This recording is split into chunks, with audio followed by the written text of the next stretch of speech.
ESPN AM 1250 and 94.5 FM. Our boys are joining the boys. Cowboys training camp, live from Oxnard, California. Rob Thompson. Carl Schoening.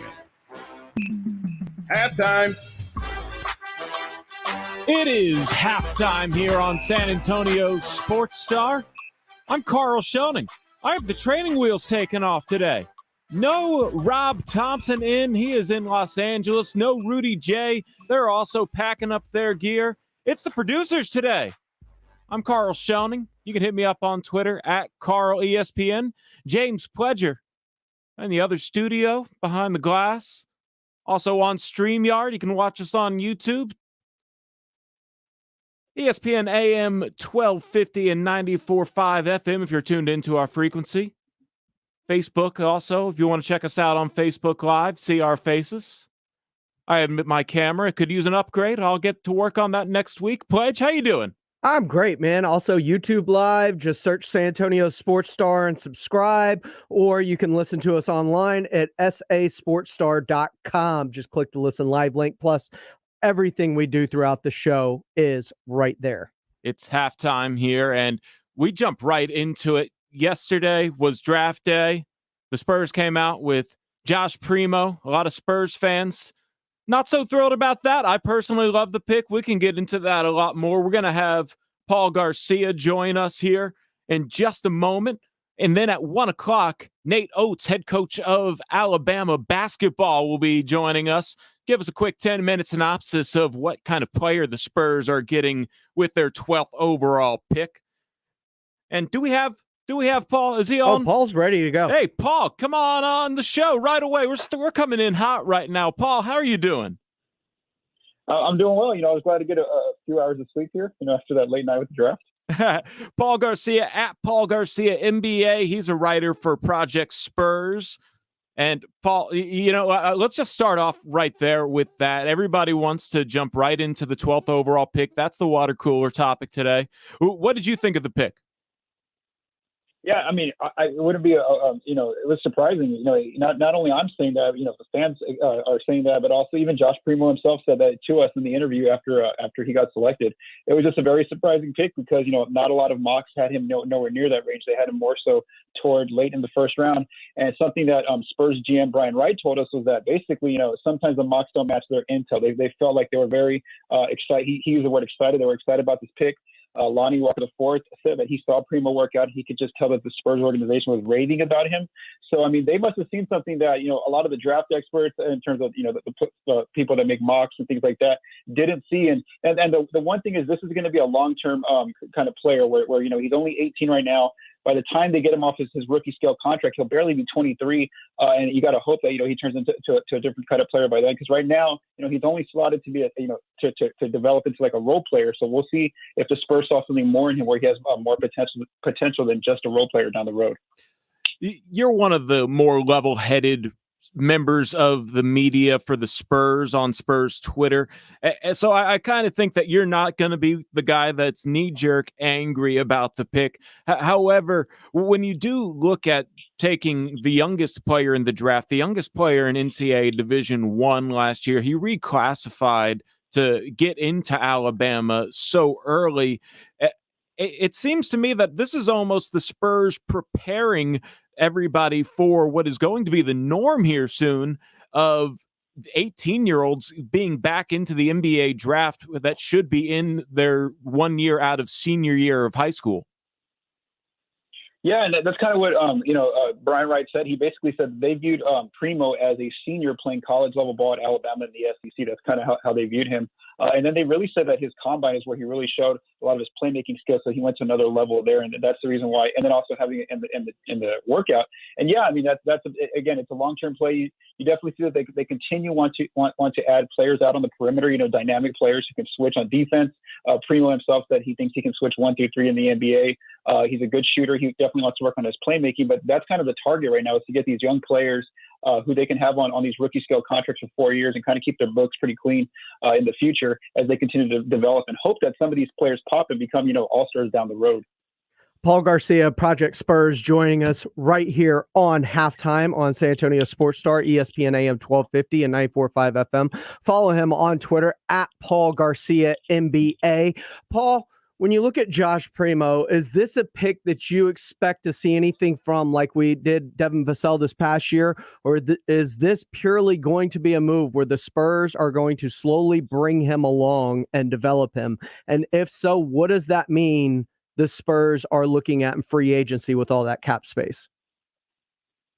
Yeah, we'll see, because right now, it just depends, because you're right. The Spurs have so much different avenues they can go with next week in free agency. If you bring back a player like Patty Mills, you re-sign him, well, then you're bringing more guard depth back. However, if you let Patty walk, well, then, it gets interesting. You only have Trey Jones on the bench there. You have Lonnie Walker the fourth. And so you can start seeing, the Spurs experiment and putting some of these younger players, maybe giving Primo a shot, at trying to beat some of those players out for their minutes. Not Lonnie, but somebody like maybe Trey Jones. Like, it's a little competitive. Or we could also just see him go to, straight to the G League and play a lot of time there because of how young he is. I think also for a future move, it's interesting to watch because he is more so of a shooting guard. And, Lonnie Walker the fourth is up for extension this coming off season. And so, that's me to watch too. If the Spurs don't send him a contract extension, then maybe this is a player they could replace on the road if they don't go long-term with Lonnie. And then, yes, in terms of free agency, I think that they're definitely going to probably look for some size there. We saw, we heard Brian Wright say, the GM, that they want to address shooting and also, adding some size and physicality or in the front court. So I think that's an area to watch. I was really thinking they might make a run at John Collins next week because they have the money. They can send him a max offer sheet and restricted free agency. But it looks like all indications right now are that he and Atlanta want to stay together. That does seem to be the case. We'll get into a little bit of Spurs offseason talk a little bit, but let's kind of backtrack a little bit, rewind even further beyond yesterday. Paul, I think you're like me in the sense that you look at mock drafts maybe weekly. I don't know if you've already taken a peek at a mock draft for next mock draft quite yet, but when it comes down to this time of the year, right before the draft, leading up to the draft, you're probably keeping an eye at what the Spurs might do at 12 for several months. So if I believe you're like me in that sense, can I confirm that? Yeah, that's yeah. I want to give the Spurs credit. Not once did I see any inkling that they were interested in any mock draft anywhere on the internet at taking Primo at 12. And I think in a way that's what also kept his value down. If it ever got out that the Spurs were interested in taking Primo 12, do you think we're a little less shocked about this pick? Yeah, I mean, it just depends, because I know that they worked him out, so that got made public. So we know that they had some interest in him. The fact that it got reported early on that they did work him out after the combine, but yeah, I mean that's got to be the reason why they took that gamble and taking him so early at 12 is because they probably felt that somebody else, another GM on their draft board probably had him going going somewhere in the early teens, and they just weren't ready to make that to trade down or take that risk. They really wanted Primo, is what Brian Wright said. So yeah, I mean, just from their standpoint, like I said, the hardest thing is that we can't see what the team saw. They say that the intel for them is different from what just the mocks say. And you're right. I mean, the earliest mock I saw him on was 24, so he was nowhere near the Spurs' range. Paul Garcia, Project Spurs, join us. Paul, when you look at the Spurs draft in totality, in the second round, they get another shooter in Wieskamp, and 46.2% from three last season for Iowa, second team all Big Ten, if I remember correctly.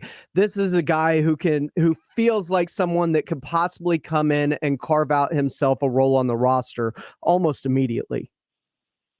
Yeah, no, he looks like more so like exactly where he could fit on this roster, because, this is a team coming in that was bottom 5 in three-point accuracy and also in three-point attempts. They're not a high-volume team in outside shooting, and that's exactly what Wieskamp's going to bring to them. Now, again, because he is a second-round pick, it's a little bit more interesting because he's not on a guaranteed contract like Josh Primo. So we got to see exactly, how he plays in summer league, and then also, in training camp. And then we see if the Spurs give him a similar deal like Trey Jones last year, who was also a second-round pick, or they could just give him a two-way contract where they could send him down to Austin to initially start. So, but I do feel like in terms of who has a better chance of getting actual minutes next year, I really feel like Wieskamp's that player. Now, there are some questions about his defense, and he even admitted that to us, in his post-draft interview. But again, I think that in terms of meaning a player they really need on this roster right now, Wieskamp is in a good position to get some minutes if he shows up.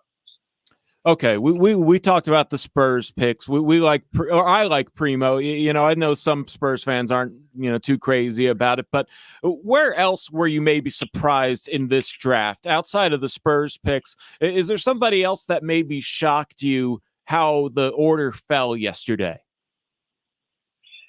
Yeah, I mean, I think, it was pretty early, but Josh Giddey going 6, I think a lot of people had him going 10. And then just like everyone was a lot of players that were kind of that 12 spot, because that's kind of the position we were looking at in terms of mocks. A lot of those players actually fell. They went like 13th, 14th, 18th, 19th.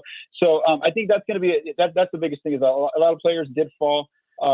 Not too far, but weren't exactly where most mocks had them. And then, yeah, I mean, just the Spurs one was a little bit, it really went from 12 all the way down to from 28. That's where he was projected on our board. And as we talk about some of the other teams in this draft, the Rockets as a whole, what would you make of Raphael Stone's first draft as the general manager of the Houston Rockets?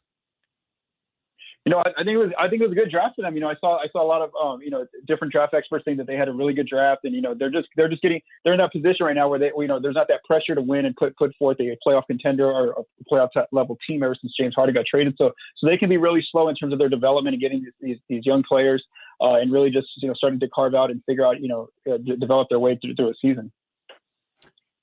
Paul Garcia joining us from Project Spurs. He is one of the best follows on Twitter if you are a Spurs fan, at Paul Garcia NBA.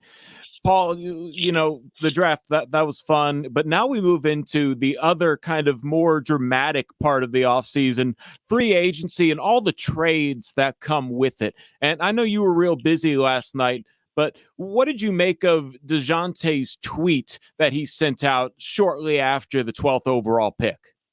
Did you get to see that? Yeah, yes, I did see it. And there was actually 2. He deleted the first one. So right before the draft started, I would actually say 45 minutes exactly, he tweeted 2 emojis, the eyeballs and then the popcorn. So, you don't know what to make of that. But then he deleted it. And then, maybe 15, 20 minutes after they made their pick, the Spurs, he did do that shocked kind of emoji face, and then also he just put a picture of himself like gritting his teeth, So I don't know. It just says we don't know. We can't infer exactly what is he talking about the pick? Is he talking about maybe his situation? Is he talking about maybe the Spurs looking at signing someone? So again, we don't know what he's inferring there. But yeah, I mean, it was a little awkward to see DeJounte tweet that so quick after they had made their pick.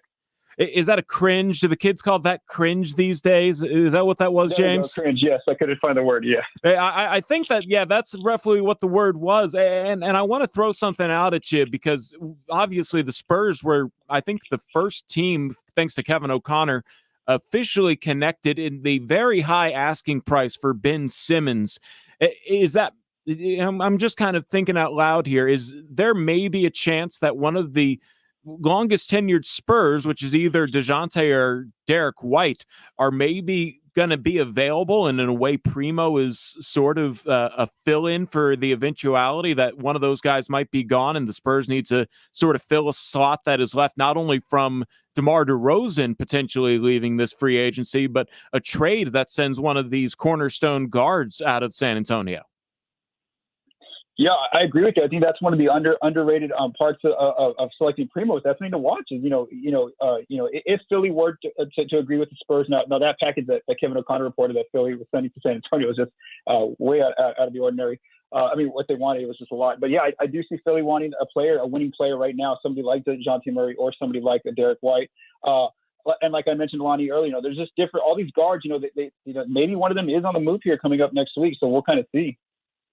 And Paul, of course, with the beginning of free agency, there is also the possibility of the sign and trade still happening because, like you mentioned, John Collins, a restricted free agent, Lauri Markkanen, restricted free agent. There are a lot of players that could possibly still be had in restricted free agency, but those deals could also be completed with the sign and trade players like DeMar DeRozan, to where there is still value being traded, but it's more of a switch off than an actual exchange offering of a contract.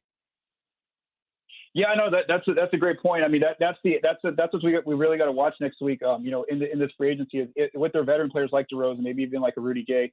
If they want to go to a team where the team doesn't have cap space, they can work on a sign and trade. Now, again, the tough thing about signing trades is that it hard caps the team getting the player.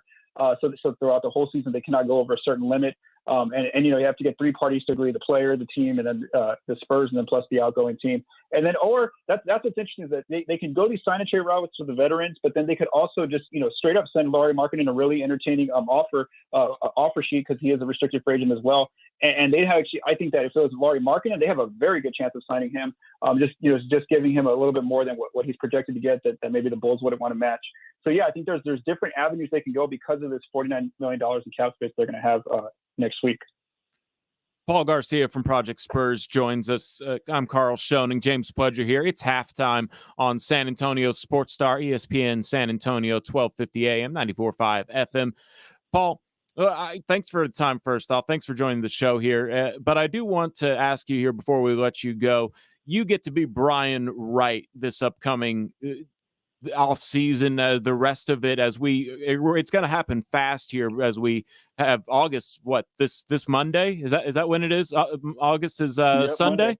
Yeah. So what would you do if you were in Brian Wright's shoes and you had the keys to the franchise, more or less, to make decisions on what this roster is going to shape out to eventually be? I still try to, they're bringing back that playing game. So based on the rosters they have right now, you want to try to retool it, with knowing there's a good chance you're probably going to lose DeMar DeRozan if they don't re-sign him. So yeah, I think maybe going after a big, somebody like, maybe like we talked about Lauri Markkanen. I mean, definitely John Collins if he's there, but again, all indications is he won't be. So maybe like somebody like a Lauri Markkanen, or different bigs that are out there in free agency.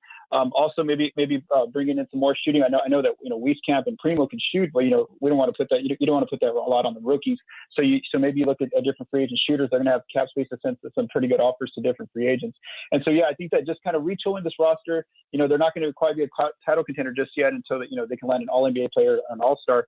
But for now, just trying to get them to keeping them competitive and in that playing game range and not falling further from what they were this past season.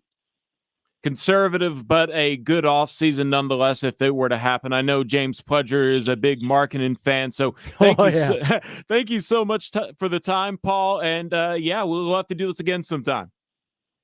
Awesome. Thank you all. Have a good day. You too. That was Paul Garcia from Project Spurs at Paul Garcia NBA. I'm Carl Schoening. He's James Pledger. It's halftime. No Rob Thompson, no Rudy J. They held it down for us while I was gone in Mexico. I come back Thursday. I get to ease on into it. Here's Friday. They're on. Well, what is it exactly? They're just packing up everything. How are you feeling? Back to the early morning grind. Like, how are you feeling this week? For the first time this entire time that I've been waking up early, I had to go out to my car and take a nap before this shift. So Mexico hit you hard, huh?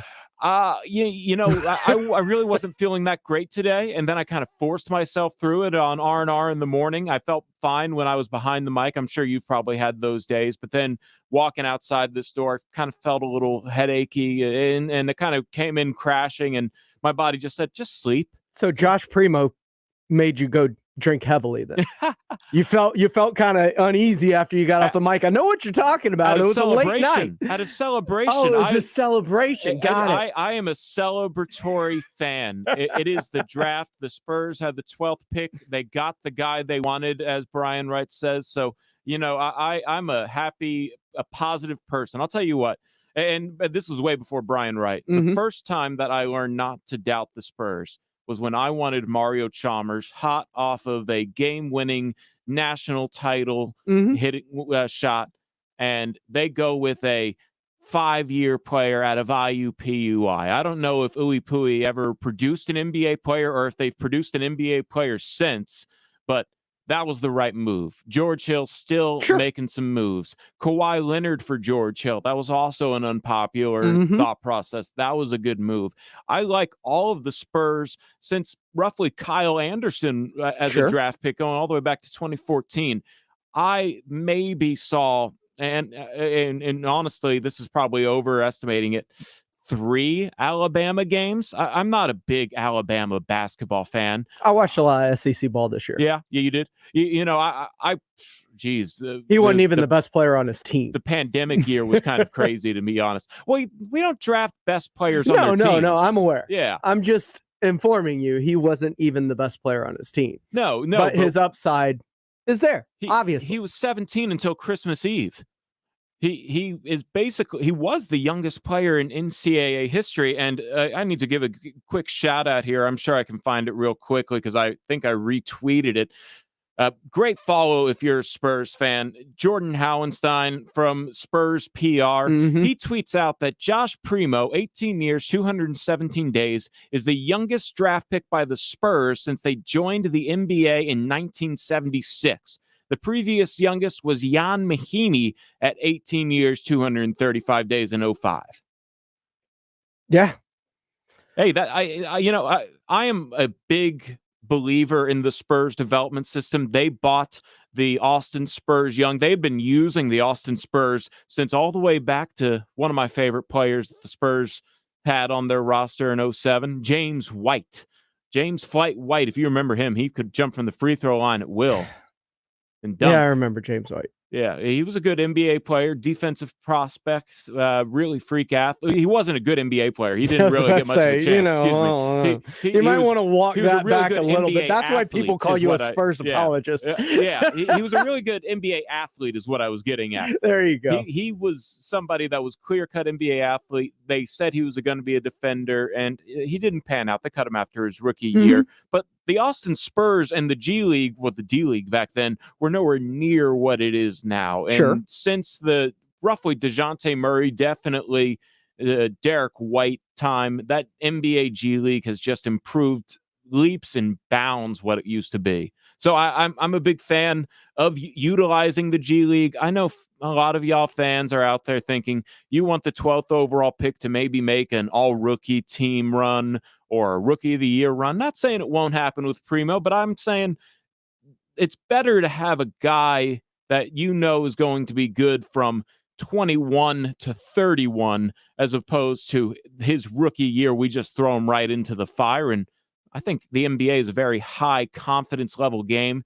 First time with a good old 23-foot, 9-inch three-point line, long NBA elite athletes closing out on you, 24-second shot clock, extremely structured offense and defense.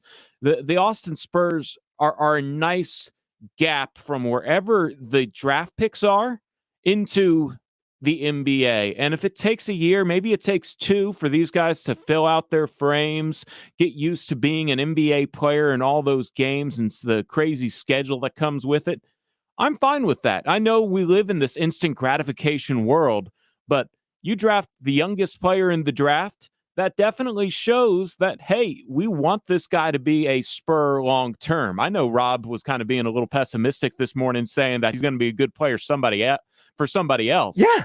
But I think the Spurs always draft somebody expecting them to always be a Spur. And that is what the investment that they make in them. Sure, you can always expect someone to be a Spur. That's very optimistic approach to things, right? Sure. Well, you don't draft a guy thinking, you know what, he'll be good for somebody when he's 27. We might get some good years out of him before he decides to go to LA like everybody else wants to. There's also such thing as self-awareness, right? San Antonio's not the big city. It's not a big lights. It's not going to spend over the cap so that you have a chance to go and chase a championship by buying it the way the Lakers would or other teams in the NBA, Miami. They're not going to buy the title by trying to accumulate as much talent on the free agent market and known stars. They're going to try and develop it in-house and do it a different way. And sometimes that way is going to take a little bit longer. So it all comes down to a player's mindset at that point. And it's hard to find out when 18-year-old's mindset is, especially once he starts playing in the NBA, starts seeing what New York and playing in Madison Square Garden's like, what playing in LA is like, what the opportunities that arise for a player playing in those markets off the basketball court to make money that just aren't available to you in San Antonio. And it's really hard to convince a guy 5, 6, 7, 8 years into his time in the Spurs, especially if they haven't been winning during that time, to not go chase a ring and more money and endorsement opportunities in a bigger market. Well, we're getting into hypotheticals that the Spurs can't necessarily control, and you and I can't necessarily say are going to happen because, that's obviously something there. But I do want to point out something you said. But you're also talking about hypotheticals, though, right? No. I'm going into something that you said that is not a hypothetical. The Spurs have spent time with this individual. They worked him out. They interviewed him. They made sure before they said, hey, we're going to be paying you $3 million a year. We want you around as a coworker. From what I can tell, they want him as a coworker. He seems to be bright, eager to go. Lonnie Walker had some nice things to say about him on NBA TV right after. I heard it on your Sports Center. You might have that sound. We might play it a little bit later. But overall, I think when you interview all these guys, and I'm not talking down on Kai Jones. I'm sure the Spurs like Kai Jones as well, and it was a debate there probably at 12. But Jeff Garcia had a great whole-on story about how the red carpet was rolled out for Kai Jones. What if the Spurs just do that for everybody to try and get to know these guys that they're bringing in for interviews and workouts? And that's the decisions that us as fans don't get to see 1 minute of. And that's what goes into these Spurs draft picks. That's how you say, you know what, we like you so much at 12 that if you had that same workout and that same interview with somebody at 15, like Washington, who might be needing a guard if Bradley Beal's on the move, for example, I think that there's a chance that the Spurs didn't want to trade back to 17. And, everybody's saying they want to trade back. I think Josh Primo at 12 was fine. Everybody wants to be prisoners of the moment, say the sky is falling. Kid's 18 years old. Let's go ahead and see what happens 2 years from now, maybe. I want to see what happens next year. Don't condemn this pick 24 hours, not even 24 hours into it. No, I'm not condemning the pick. Not you. I'm not talking about you, though. Let's face it. It's great. You can spend as much time with somebody as you want pre-draft, and that's the reason you take them, and they feel like a Spur. How did that work out with Kawhi Leonard? He felt like a Spur. He felt like the next Tim Duncan. He was the quiet guy that just put in his work and got better every year. And then all of a sudden, he wanted to go to the big market. He wanted to go home to L.A. Well, Kawhi gave us a championship. He did. Two. You played for two. You played for two. You won one. Yeah, there's so many things that go into just the world of the NBA and the politics behind closed doors. But overall, when we're talking about the pre-draft process, I trust the Spurs. I don't think there were many mistakes that they could have made at 12. A lot of fans are out there saying they made a mistake. I'm not one of them. I'm Carl Schoening. He's James Pledger. It's halftime. You're listening to San Antonio Sports Star on ESPN San Antonio, AM 1250 and 94.5 FM. When we come back, we're going to get into a little bit more here of the NBA draft, non-Spurs related. I'm sure Pledger has some things to say about the Houston Rockets. Love to hear those takes, and we'll get into some other surprises as well. Thanks again to Paul Garcia for joining us. We'll catch you on the other side of this break here on Halftime. Every football season history is made. Prescott walks the dog. Touchdown. Every football season history is written. Perfect strike to Amari Cooper. San Antonio Sports Star has been alongside history as the exclusive voice of the Dallas Cowboys. Nobody knows the Cowboys as we do. Not even close. Catch every touchdown and every play here. Exclusively on San Antonio Sports Star. ESPN AM 1250 and 94.5 FM. Golfers, it's time to tee it up at the reopening of Edwin Watts. We've weathered the storm, and now we're open. Come visit our newly remodeled store featuring GC quads in every hitting bay. Check out the new arrivals from all the top brands like Ping, TaylorMade, Titleist, and Callaway. Edwin Watts has the largest selection of shoes, bags, balls, apparel, and more in stock. Swing by our newly remodeled store and get custom fit for free today. Edwin Watts is the home of the 90-day satisfaction guarantee, and shop us online at worldwidegolfshops.com. Oh, according to research, 82% of people remember radio ads. That means that 82% of you listening right now will remember that this is an ad for ZipRecruiter. If you're hiring, 82% of you will recall that ZipRecruiter makes hiring faster and easier. And 82% of you will note that you can try ZipRecruiter for free today. But you have to go to ZipRecruiter.com/radio, like where this ad plays. 82% of you will keep in mind that ZipRecruiter's technology finds qualified people for your job and actively invites them to apply. Scott, is that you? Who are you talking to?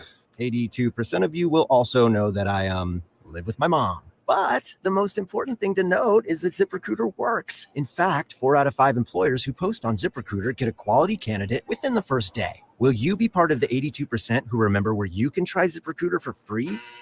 It's ZipRecruiter.com/radio. Again, that exclusive link is ZipRecruiter.com/radio. Yes, radio. That's ZipRecruiter.com/radio. Guys, stop what you're doing. Give me a few seconds of your time and let me give you a piece of advice that will change your love life forever. Have you noticed you've been losing a little pep in your step? Has your lady friend asked you, is everything okay?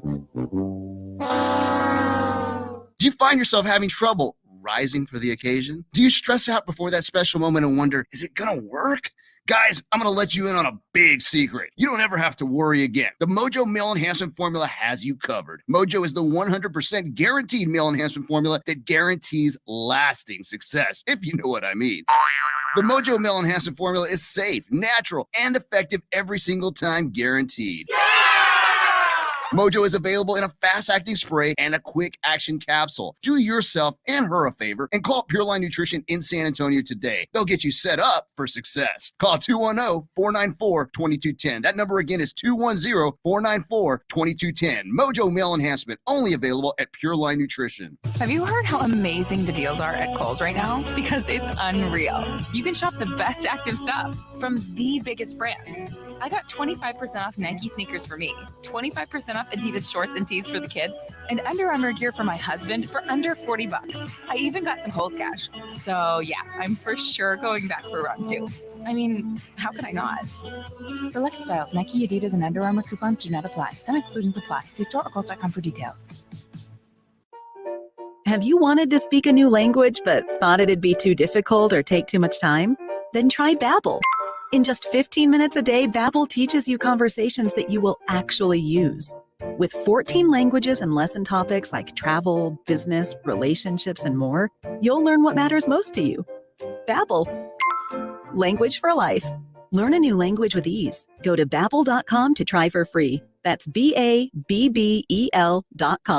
Want to hear something amazing? Discover matches all the cash back you earn on your credit card at the end of your first year, automatically, dollar for dollar, with no limit on how much you can earn. Extra cash? Come on, how amazing is that? In fact, it's even more amazing when you realize all the places where Discover is accepted.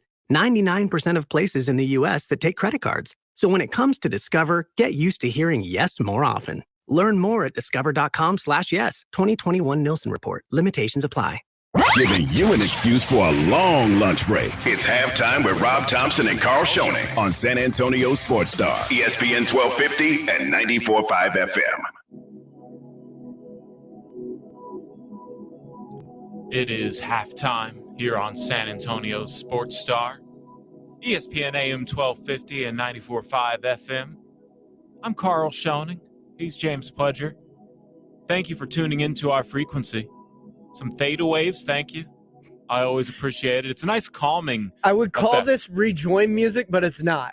Rob this didn't is even, just white noise. Rob didn't even notice it the first time I played it. He was definitely thrown off. And then Rudy J, I think he found his new calling as a guided meditation voice.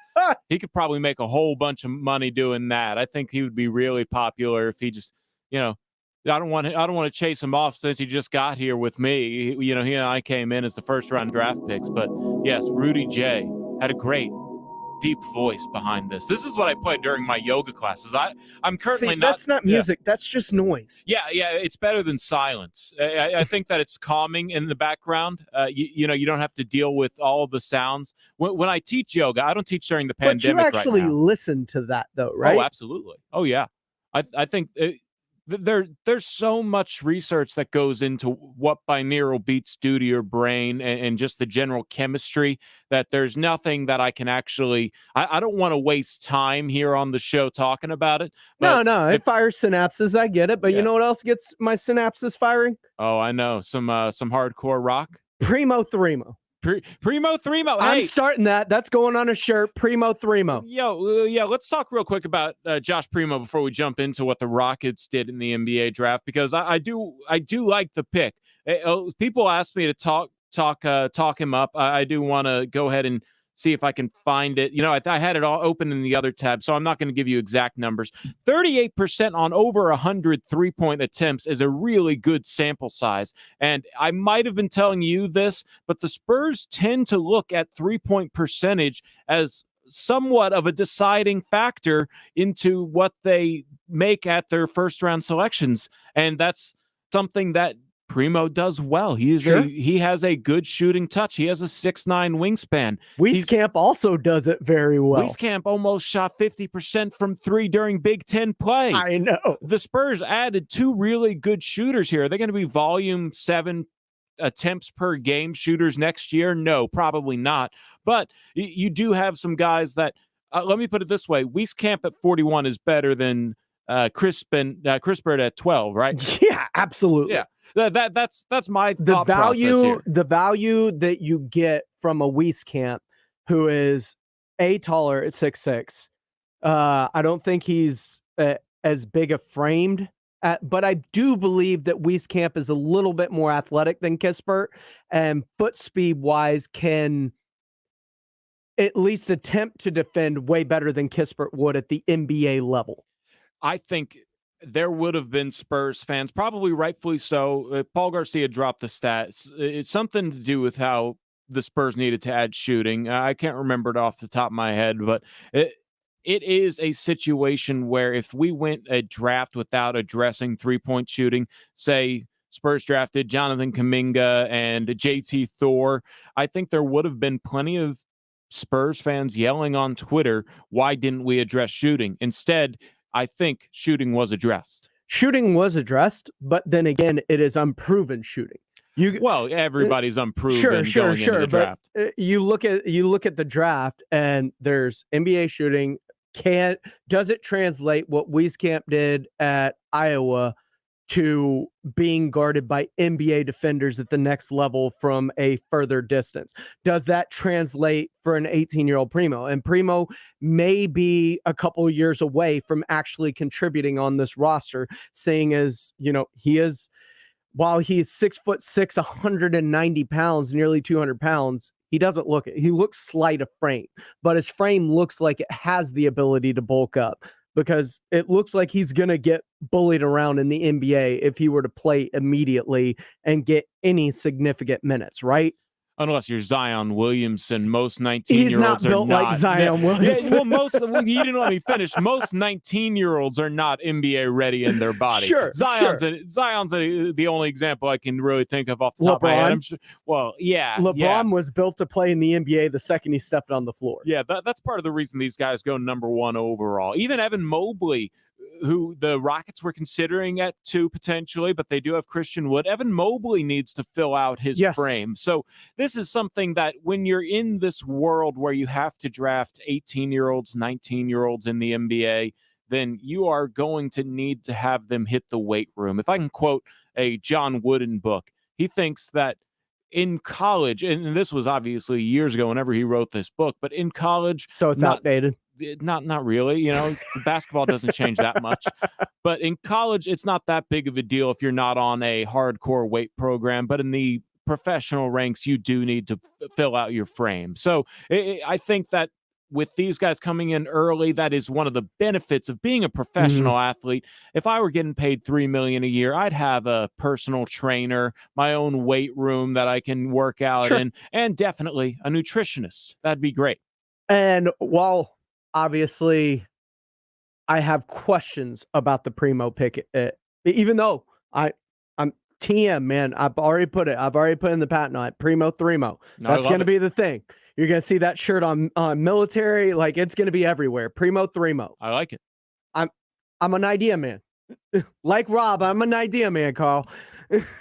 But while I wasn't stoked about it the night up, and I'm still not incredibly sold just because of the players around him that were picked, that I do believe have also a high volume upside. I've always said in the draft, you don't draft for need. You draft a guy that you've identified as, I think he's going to be a star. because especially in San Antonio, you're not luring the big time free agents. LeBron, Kevin Durant, like they're not coming here. It's not what happens usually. They're going to, the New Yorks, they're going to the Miamis, they're going to the LAs, they're going to the Golden States. Like that's where the big names want to end up. Boston, Philadelphia. San Antonio is behind the 8 ball in that regard. So you have to find your stars through the draft and a guy that you identify. And if in their pre-draft process, San Antonio saw something in Primo that made them go, this dude's going to be a star. I can't argue with that logic because that is the exact logic I've always said. Doesn't matter. Position be damned. You're not drafting to fill needs. You're drafting on potential stardom when it comes to the NBA draft, because you can fill needs in free agency, especially with as much cap space as the Spurs have. You can money whip a need. You can go find you a forward. You can go find you a big man. You can go find you 3-point shooters. What you can't do is find you a star and convince him to come to San Antonio. Just one last note on this. This kind of rise reminds me of a player in 2017 that was projected at the guard position, kind of that combo guard position, late first round, and then all of a sudden he made it to the end of the lottery, and that player is Donovan Mitchell. And how Donovan Mitchell helped himself to get into that pick at 13 in 2017 was a great, after the NCAA season, leading up to the draft process, where he interviewed well, he worked out phenomenally well, and that is where I think, in a way, I'm not comparing them to the two as players, but I'm comparing their rise into the late lottery, Donovan Mitchell to Primo. So I think Josh Primo definitely helped himself during that pre-draft process. And then I want to say one last thing on this. I was watching the ESPN broadcast. I don't know what you were doing. I was watching ESPN. I know you were out having fun with Michael Jimenez. No, that did not happen. I thought that was the game plan. Work got in the way. Darn. I don't know, I don't know how much attention you were paying right before the pick to what they were saying, but they were just throwing darts at the board. They were saying the Spurs might draft this guy, that guy, the other. Alperen Şengün. Yeah, apparently one of those accent marks at the end means that syllable is a little shorter, but goon is how you say it, but you got to say it quickly. Şengün. Şengün. Yeah, something like that. I'll have to. I have a couple Turkish friends. I'll have to ask them how they pronounce it. But they had no idea what the Spurs were going to do. Nobody in the mock drafts knew what the Spurs were going to do. If anybody within the Spurs ever leaked out they are very interested in taking Josh Primo 12. Do you think that maybe James Bouknight doesn't go 10? Do you think maybe, or was it Zaire Williams who went 10? Yeah, Zaire Williams. No, I don't think Do you think James Bouknight doesn't go 11? No, I Do you still think he goes 11. Josh Primo sneaks into that 11-10 range because somehow it got out to the media that the Spurs were interested in Josh Primo? No? All right. I think that there's something to not having everything out there. Because they have had their hits. I'm not going to deny them their hits. Keldon Johnson was a hit. They've also had their misses in the first round, and they've been wild misses. So who was that? You're going Šamanić on that one, I guess? No. He's still an unknown, but yeah, if you want to call him a miss, sure. To this point, he's a miss because he's been outperformed by a player that was taken after him. He hasn't cracked the rotation in 2 years. I'll give you that. But what was the miss you were talking about if it wasn't Šamanić? Well, I mean, take your pick. No, I'm asking you to tell me. Milutinov? Oh, well, that was Livio because John Charles? Okay, I can understand. Corey Livio. Joseph was okay. Hey, Corey Joseph has an NBA career. James Anderson? James Anderson broke his foot and Danny Green beat him out. Sure, but I mean, they haven't been great players. Beno Udrih is a great role player, but I mean, let's not act like everything that they've ever touched is solid gold. No, nobody has that kind of track record in the NBA draft. Sure. Yeah, but let's go ahead and talk about it.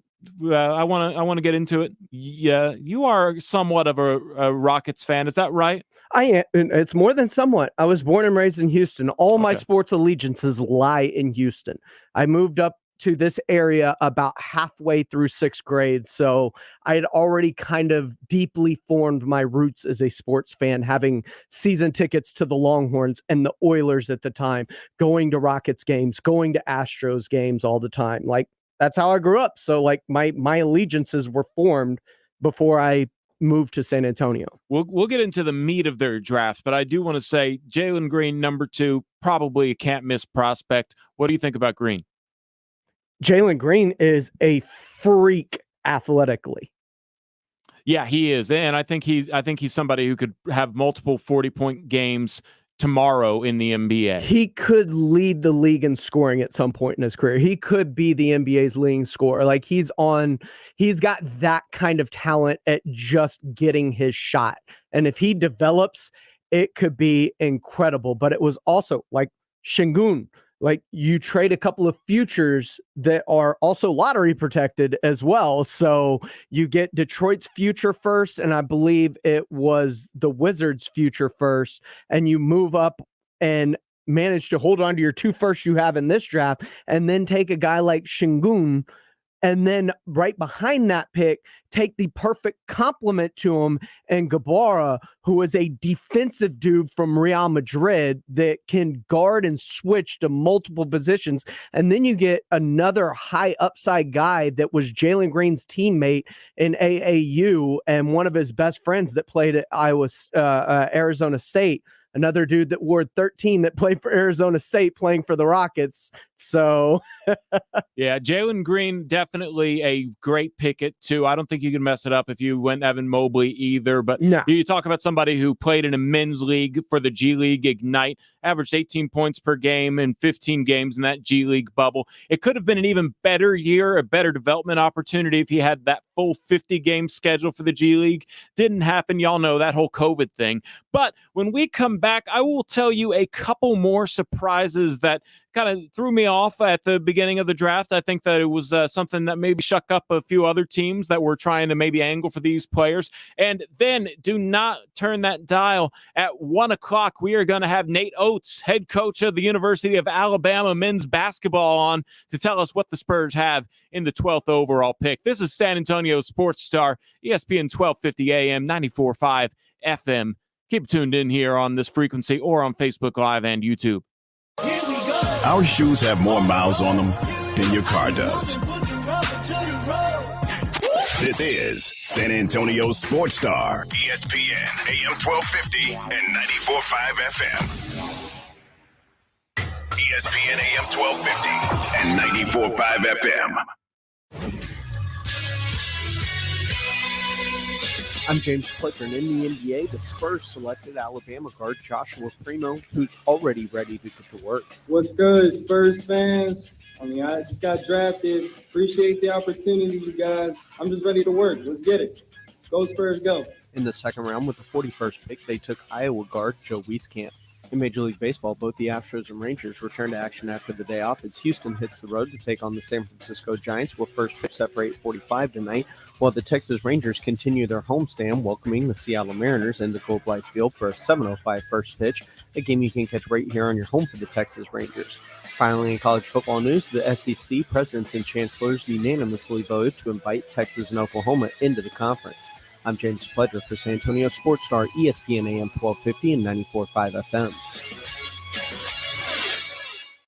Northeast Independent School District is now hiring and training school bus drivers. Whether you're looking for a new job, you're a retiree, or you're retired military, come help drive students to succeed and apply at Northeast ISD Transportation today. No experience is necessary, and you will get paid while earning your CDL and learning how to drive a school bus. The Northeast ISD Transportation Department is ranked as one of the top 100 school bus fleets in America, and our drivers receive exceptional pay and benefits, including health, dental, vision, and retirement. If you're looking for work, if you're retired from the military, or you simply want to make a difference in our community, apply now with the Northeast ISD Transportation Department. Join our team and discover Northeast ISD by calling 210-356-9229. That's 210-356-9229. Or you can text Drive Bus to 797979. That's text Drive Bus to 797979.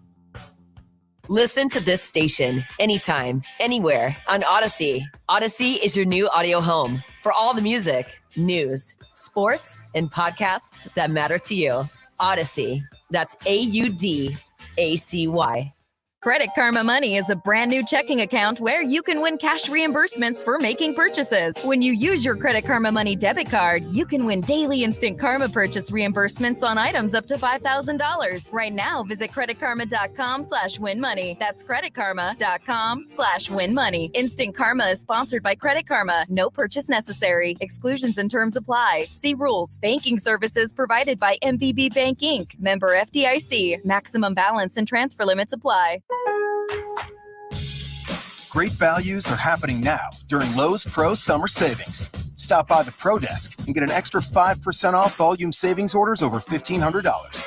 Plus, look for limited time values across the store, including tools, appliances, and other pro essentials to help you get the job done right. Shop today at Lowe's, the new home for pros.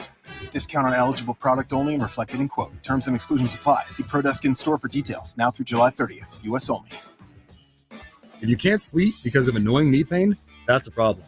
If you stop running because your feet always hurt, that's a problem. If your elbow, shoulder, and neck pain make it impossible for you to do your job, that is a problem. And it's time to finally do something about it. I'm Dr. Jason Garrett from Arasti. At Arasti, we fix pain fast. No medications, no injections. Arasti treatment is completely natural and non-invasive. Plus, we accept most insurance plans. There's a location near you. Visit Arasti.com. That's AIRROSTI.com. Arasti, we fix pain fast. Injuries happen, so if you twist, pull, pop, or snap something, you need Dr. David Espinosa at TSAOG Orthopedics. Dr. Espinosa treats all non-surgical orthopedic injuries and has same-day and next-day availability. Telemedicine services are also available. There is no reason to be in pain. If you are hurting, visit Dr. David Espinosa at TSAOG Orthopedics. Learn more at TSAOG.com. That's TSAOG.com, or schedule your appointment by calling 210-804-5490. O'Reilly. Do you even remember the last time you changed your spark plugs? Well, then now's a good time. Stop by O'Reilly Auto Parts and get a $15 gift card after mail-in rebate when you purchase 4 or more select Iridium spark plugs. Put the pep back in your car. Visit your local O'Reilly Auto Parts store or shop O'ReillyAuto.com. O'Reilly Auto Parts. Slacker Sports and Arcade Bar, now opening at noon 7 days a week at all 4 area locations. Slackers is your home to 7 days a week happy hour, and they now start at noon every day. And by popular request, Slackers brings back their signature frozen drinks. Visit slackersbarssa.com for more info. And now, a man's thoughts on San Antonio Sports Star. What were you thinking? That escalated quickly. This is San Antonio Sports Star, ESPN AM 1250 and 94.5 FM. Hey, it's Max Kellerman. Listen weekdays from 2 to 4 p.m. on San Antonio Sports Star, ESPN, AM 1250 and 94.5 FM.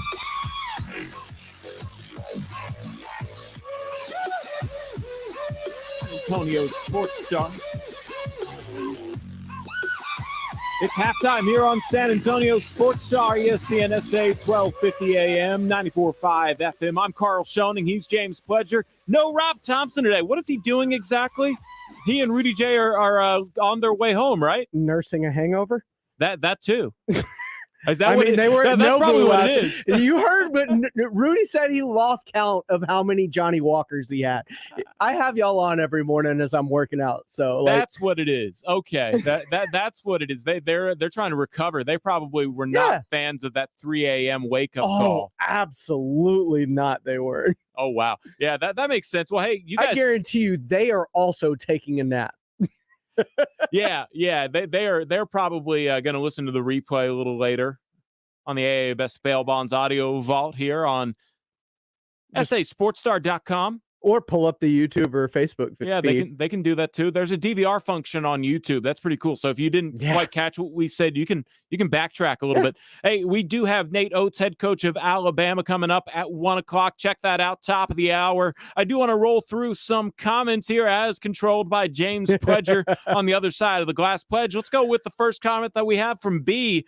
No one knew whom the Los Spurs would pick, and that is so true. I think that was definitely one of the deciding factors of taking taking primo is that nobody at any mock draft had them going primo. And that's, I like to describe draft night as when you get to the Spurs pick, that's where you're able to catch up. Like on Twitter, you're always ahead of the TV, right? Shams, Woj, they're always drafting, targeting, moving up, circled, top of their draft board. They use all the vocabulary words. And you're like 6 picks ahead. I actually do not have my phone on me leading up to the Spurs pick for that reason. It's annoying. Go ahead. The Spurs is where the draft TV coverage catches back up to Twitter. Like Twitter catches back up to the TV coverage when the Spurs pick. And that's what I like to reference that as. it is definitely the wild card. We have Benji Martinez here saying Patfo, which is pop in the front office for those of you not hip with the lingo. Oh, I was not. Thank you. Thinks that Primo is going to be a star like a Kobe Bryant and an MJ. Devin Booker, thus 12th pick. We'll see what happens as soon as he'll be developed. And yeah, he will be developed. 100. And, yeah, of course. And hey, if they have Kobe Bryant, MJ, Devin Booker aspirations for him, I love that. He is a 6'6" guard, but he is only 18 years old. Men don't stop growing until they're 21 to 23. Mm-hmm. He might end up being 6'8". Who knows? He might be a 6'9". He might be a 6'9" shooting guard. That would be fantastic. And here's the other thing. Like I said last segment, while there were other players that I coveted at that point, if the Spurs worked this guy out and looked at him in their workout and went, this dude is going to be a superstar. All right, I'm in. If that was your feeling when you worked him out, I am all in with you, and let's ride the Primo Thremo train. Hey, and we got one last comment before we hit it to the break, and then on the other side we'll have Nate Oates. It comes from Christopher Lewis. And the Spurs pick goes great with their HEB affiliates and their Primo picks. Yes, absolutely. A return of the HEB. COVID ruined it last year. Return of the HEB commercials is going to be one of the best parts. We'll have new HEB commercials because half of that roster is gone. Half? Not 90% of it's gone. Jeez, yeah. Look, Patty Mills might come LaMarcus, back. Yeah, Patty, no, we can't have any more LaMarcus Rudy. HEB commercials. Yeah, exactly. Well, we need new HEB commercials. All right, this is halftime. One half of halftime done. Second half is going to be just as fun. I'm Carl Schoening. He's James Pledger. This is San Antonio Sports Star, ESPN SA, AM 1250 and 94.5 FM. Summer is all about the sunshine. Baseball's All-Star Game. Getting wet to cool off. And patiently waiting for football season to get here. Pass the time and win some summer cash. We're giving away $1,000 each weekday. Listen for the winning keyword at 710 146 and enter that keyword at sasportstar.com. Money to buy those season tickets you've been wanting to score. Official rules online at sasportstar.com. San Antonio Sports Star. ESPN 1250 and 94.5 FM. Golfers, it's time to tee it up at the reopening of Edwin Watts. We've weathered the storm, and now we're open. Come visit our newly remodeled store featuring GC quads in every hitting bay. Check out the new arrivals from all the top brands like Ping, TaylorMade, Titleist, and Callaway. Edwin Watts has the largest selection of shoes, bags, balls, apparel, and more in stock. Swing by our newly remodeled store and get custom fit for free today. Edwin Watts is the home of the 90-day satisfaction guarantee, and shop us online at worldwidegolfshops.com. Does it feel like finding clothes in your fit is impossible? Tired of feeling overwhelmed with options that just aren't right? Let the experts at Stitch Fix do the shopping for you. At Stitch Fix, we make sure each piece is hand-selected for your life. So whether you're staying home or on the go, Stitch Fix has the answer for what to wear. We make it easy to find what works for you. Signing up takes just a few minutes, and styles are delivered directly to your door. Get started today at StitchFix.com. Stitch Fix, your style delivered. Not all pizza places are the same. Mellow Mushroom originated hand-tossed, stone-baked classic Southern pizza. Not in the mood for pizza? Order a calzone, hoagie, sandwich, burger, or a mellow salad and see how care goes into every item on the menu. Take your pick from 24 draft beers and or handcrafted cocktails. And many of the pizzas can be made gluten-free or vegan. Mellow Mushroom is at 1604 in Stone Oak Parkway. Hang with friends, watch the game, and mellow out at Mellow Mushroom. Sometimes watching a flawless serve can make you realize, wait a minute, I think I might love tennis. So you get 2% cash back on rackets, 2% cash back on shoes, 2% cash back on gear, tennis balls, lessons. And before you know it, you've got a decent backhand. I do have a decent backhand. Get unlimited 2% cash back on purchases and be ready for your next passion with the new Wells Fargo Active Cash Visa Card. Terms apply. Wells Fargo Bank, N.A., all rights reserved. Who brought the sauce? I brought the sauce. Who made the sauce? I made the sauce. What's in the sauce? I am the sauce. Who brought the sauce? Spilled the sauce? Quick, the quicker picker-upper. Bounty picks up spills and messes quicker. And each sheet is 2 times more absorbent, so you can use less than the leading ordinary brand. Who brought the sauce? I brought the sauce. Who made the sauce? I made the sauce. What's in the sauce? I am the sauce. Who brought the sauce? Okay. Bounty, the quicker picker-upper. The home of the Rangers. This is Rangers Radio on KCDC. San Antonio Sports Star. ESPN AM 1250 and 94.5 FM. Rob Thompson. Carl Schoenen. Halftime. It is halftime here on San Antonio Sports Star. The second half of halftime. ESPN San Antonio, AM 1250 and 94.5 FM. Thank y'all for tuning into our frequency here.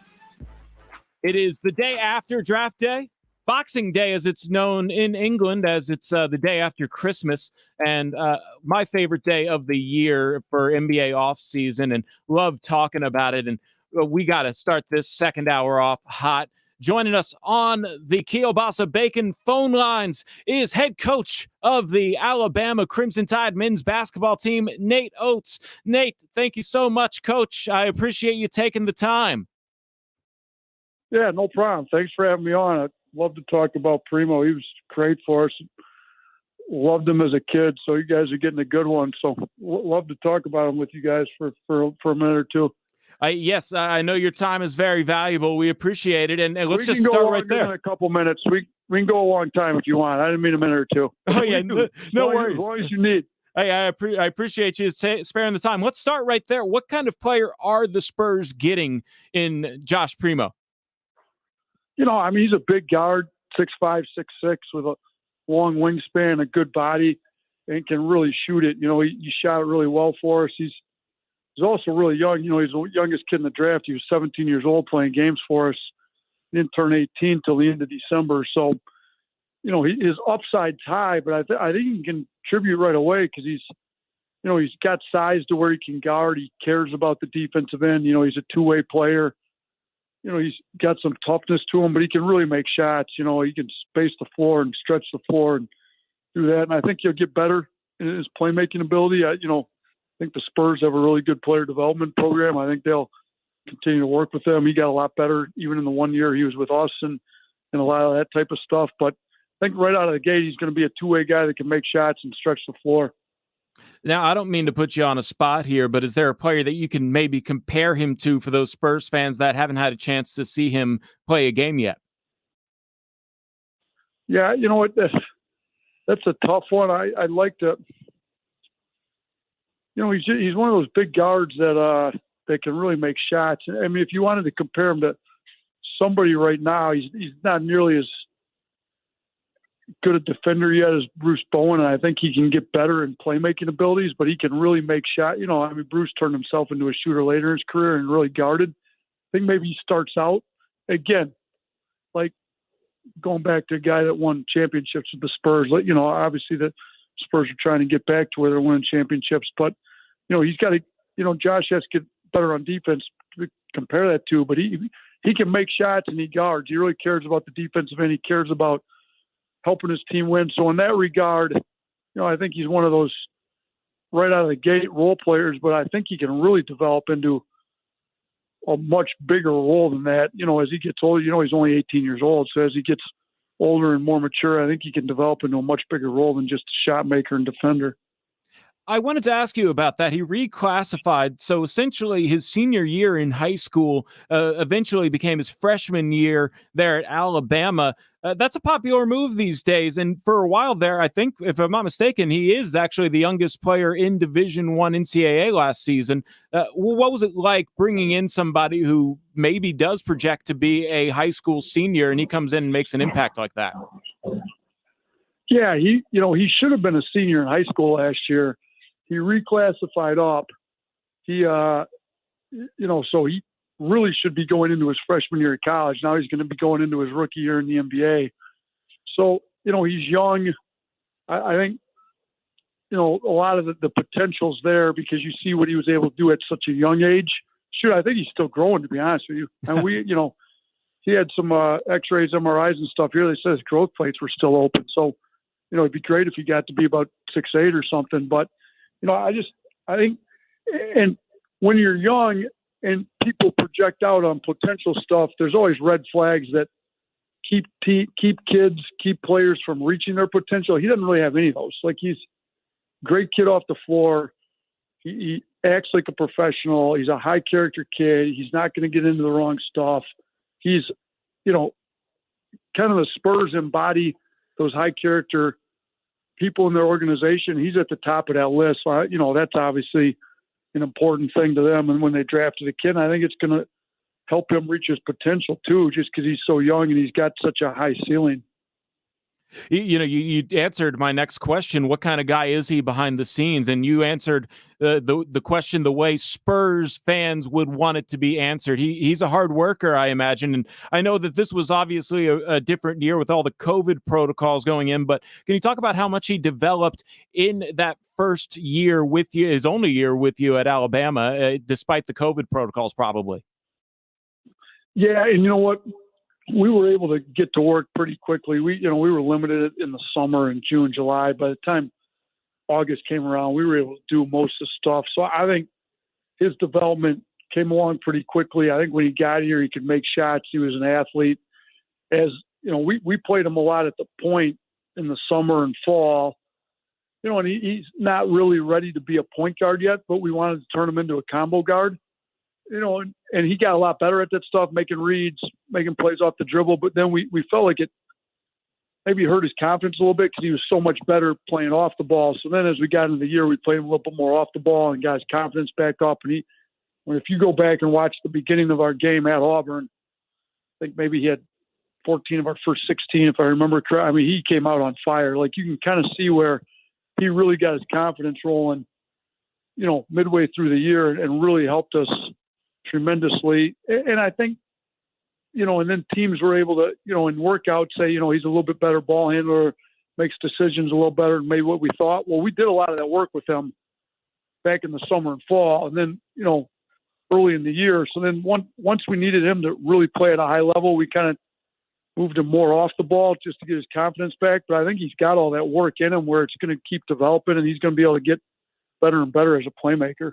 I wanted to touch on that because one of the things that is pretty common with the Spurs is that their first round draft picks spend some time in Austin with the G League affiliate. And that's what I usually say is basketball is such a confidence sport, especially when you're stepping up into a higher league. How do you go about that approach of introducing these new things to these players against higher level competition without hurting their confidence too much and potentially losing them because of the need for a confidence level?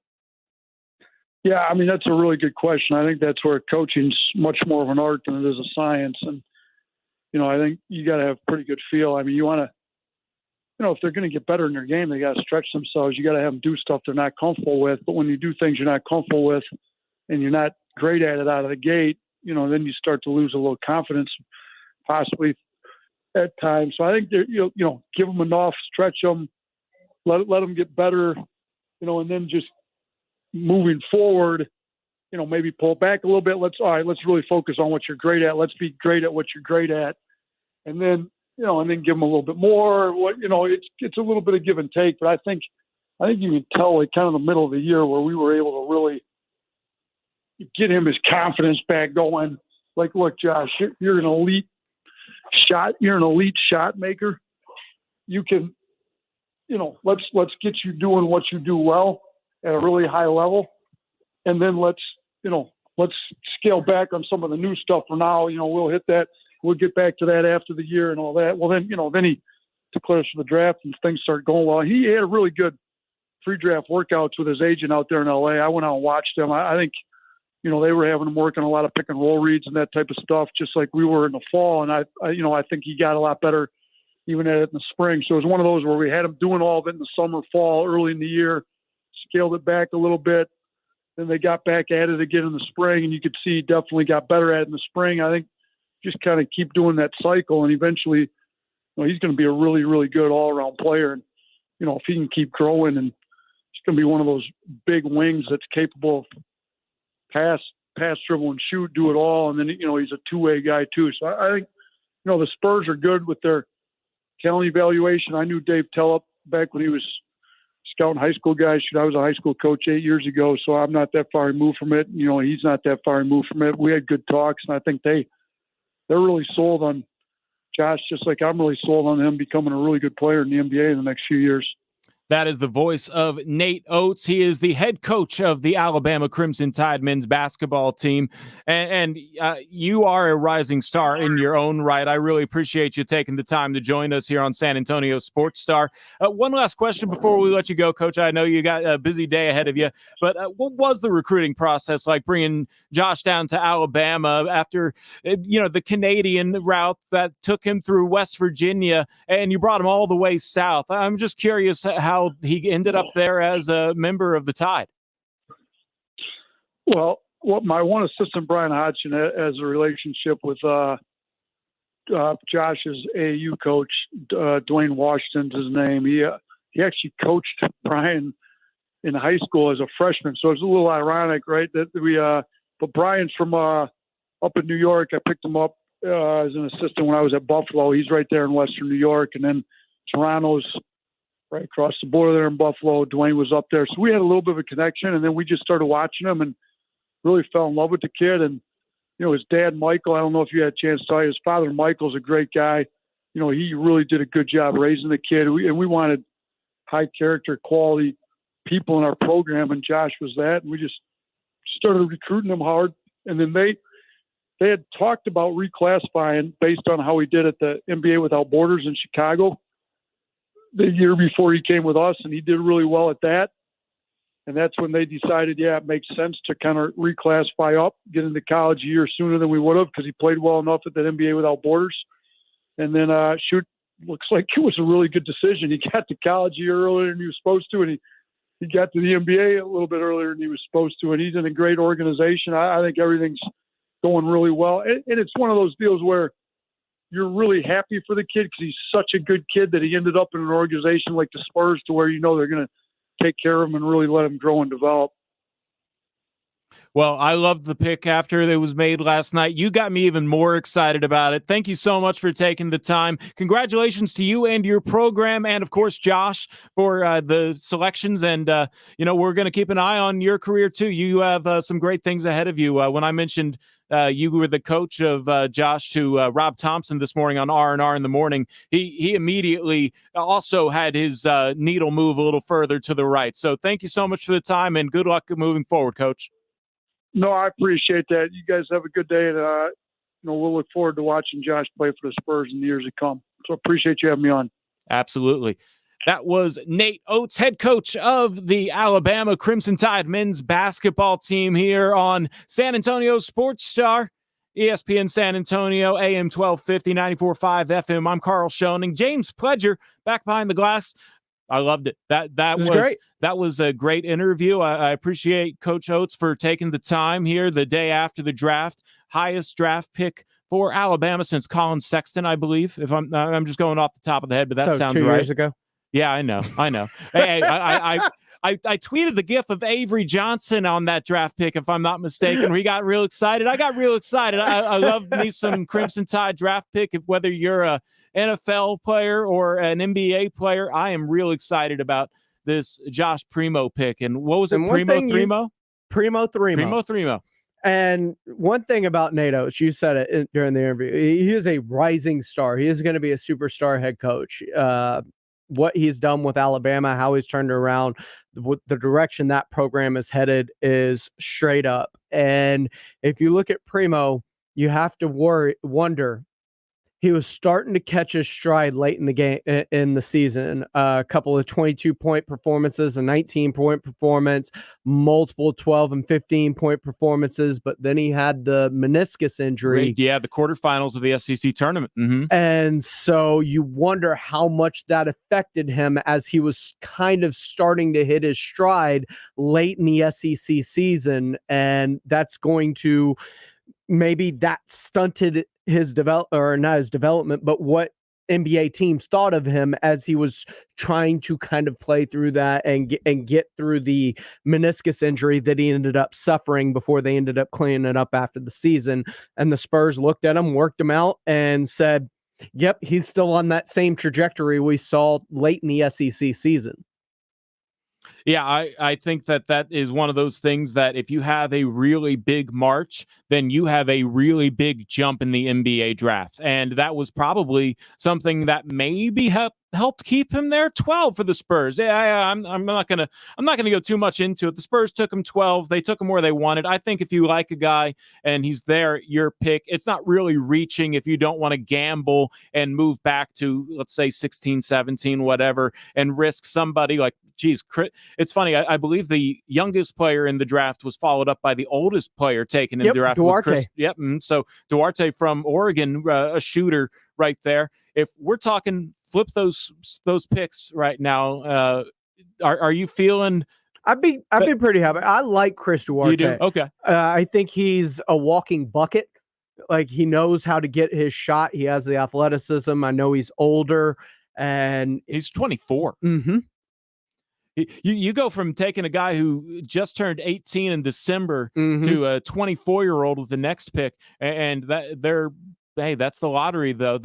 Congratulations to both of them. I'm real excited about every crop of young players coming in. I'm never really pessimistic because really getting to the NBA is the easy part. Staying in the NBA is the hard part, because now it's the real guys. You're no longer just dreaming about putting yourself in 2K. You're on 2K in the program. You go out there on the 94x50 against the real stars. We start Summer League next week. We get to talk about him next week. Everybody's perception of what Josh Primo could change next week with a few games up there at the Salt Lake Summer League. And then we have Vegas right after. We have some fun conversations that'll be happening on halftime. We might even have a game or two during halftime that will be like very distracted and I'll be going into play-by-play over distracted. Here. Yeah. And no, you can't do that. I can't do play-by-play of the Vegas. Well, would ESPN have legitimate gripe with us if I did that? Yes. Oh, darn. Okay. Well, hey, again, there are rules in radio you're going to learn, Carl. Doing live play-by-play of something on TV is one of those rules.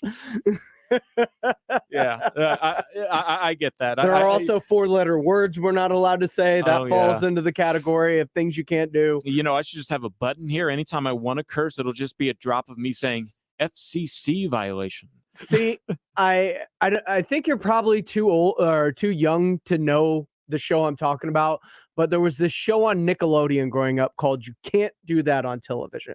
Oh gosh. But they put it on TV anyway. And you can't do that on radio, Carl. I can't do it on radio. No, I can't. Hey, we are on the internet as well, YouTube and Facebook. So as long as you get that dump button in time, I won't test you on that there, James. But I am Carl Schoening. He is If you want to play Russian roulette with your radio career, I won't. Let's do it.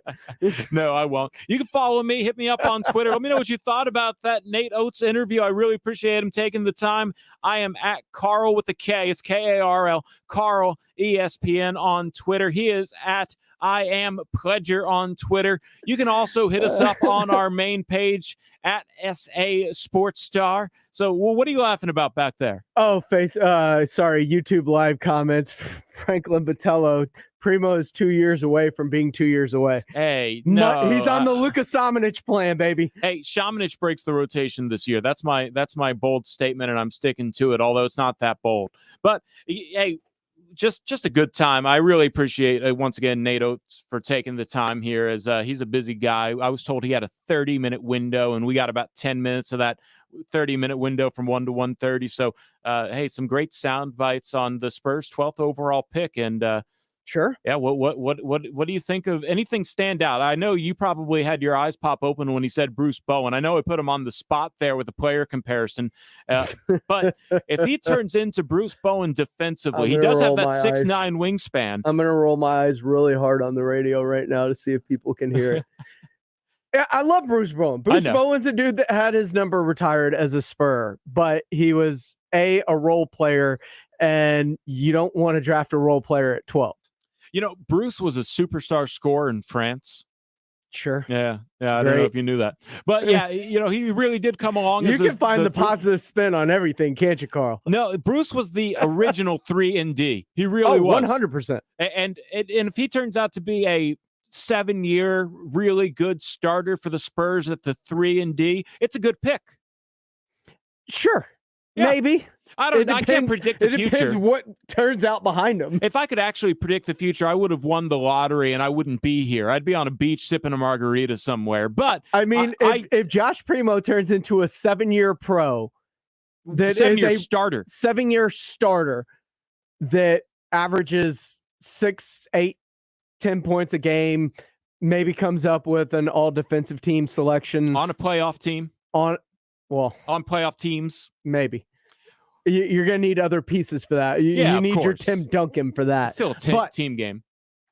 At 12, while Kai Jones turns into a multiple-time All-Star, or Chris Duarte. We're getting into predicting the future on these other guys, but too. You just said that, too.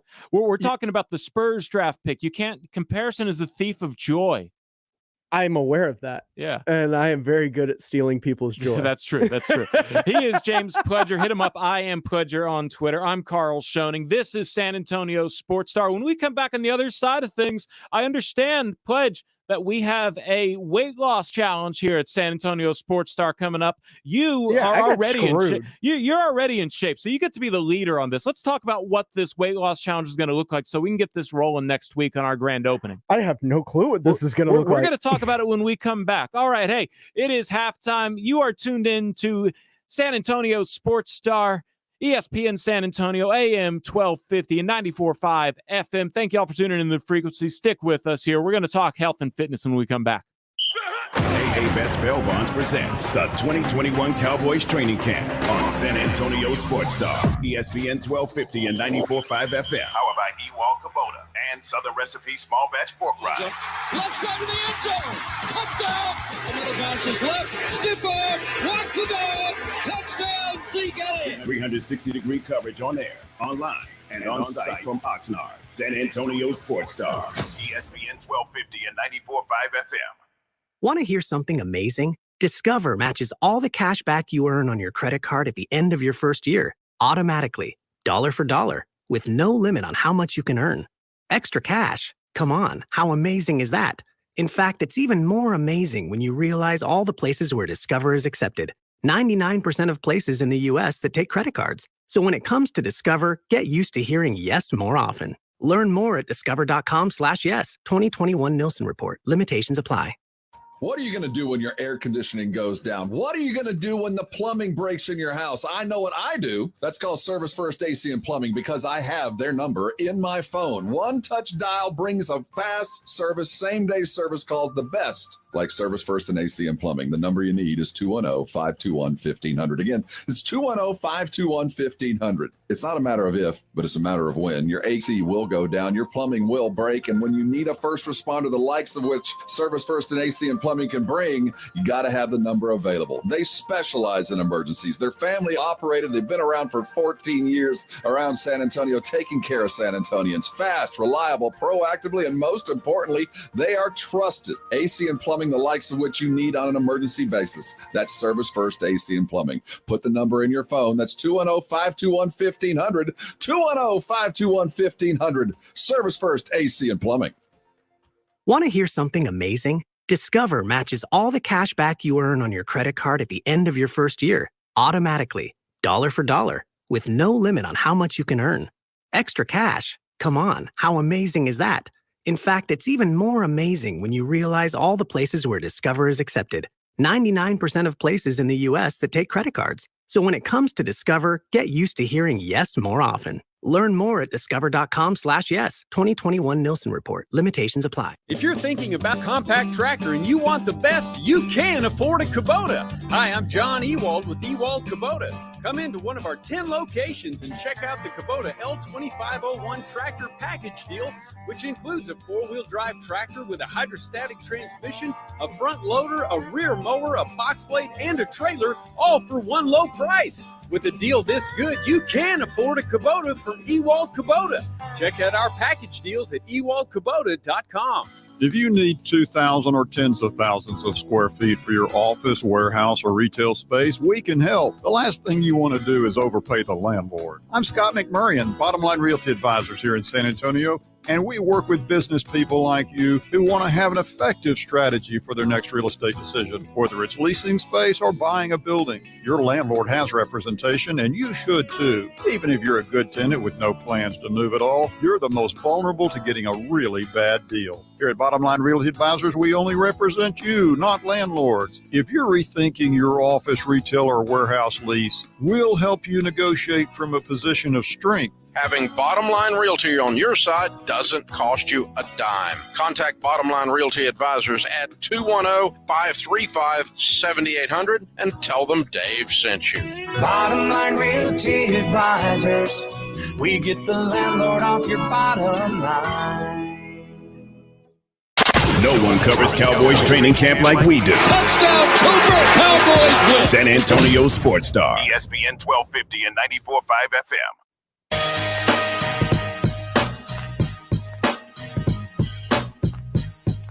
It's halftime.